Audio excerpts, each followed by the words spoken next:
Logical development through visualization and affirmation. Ways to develop a logical pattern of thinking often is interrupted by cluttered minds. When one develops logical thinking, that one must develop a reasonable person that will examine problems or situations at all angles. Logic is the process of asking questions to discover facts and sequential information that is consistent and true. To develop the ability to use reason, one must consider two tasks that consist of telling the difference amid facts and opinions. One must identify while evaluating any assumed information. For instance, if someone told you that the sky is aqua rather than blue, what would you believe, the facts or their opinion? If you were unsure of the sky's shade, then you would set out to find logical reasons that support your claims. The sky is blue. Logically, we have millions of people in the world that recognize the blue sky. John Denver made this point in a song, "Blue skies keep getting cloudier each day." Other artists noted that the sky was blue as well. We have much grounded evidence that support the facts, so it is logical to say that the sky is blue. Sometimes the sky is gray and cloudy, however, but it does not change the fact that during the daytime, the sky is blue. We can use visualization and affirmation to develop a pattern of logical thinking. Keep in mind that some inventive ideas came from illogical ideas. So, never leave out what you perceive as illogical until you have probed into your mind to find facts that support the claims. Take for example a patient that walked into the doctor's office and for years she attempted to convince the doctor that her entire body ached with pain consistently.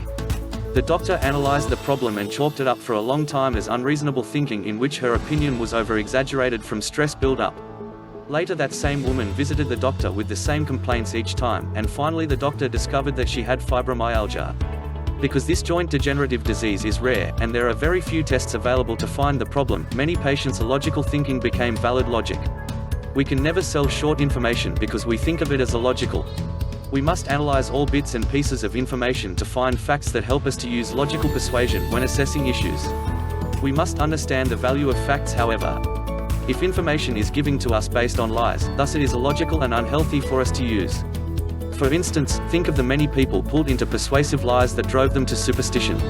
Superstition is created by a persuasive mind that falls into the snares of those lies told.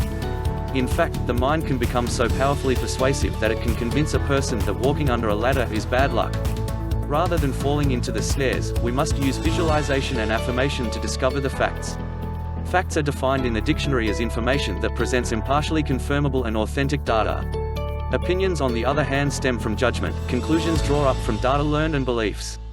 Most opinions are difficult to affirm that it is true. This is why we have scientific minds and psychoanalytic minds in the world. They often set out to find the facts that support any opinion taken in by the mind. Technically speaking, none of us has the right to voice our opinion without gathering facts to support our claims. By upholding to this law, we can all cut back on the many problems that have developed from opinions, guesses and assumptions. Never make assumptions, because 9 times out of 10 you will find yourself staring down the long end of confusion.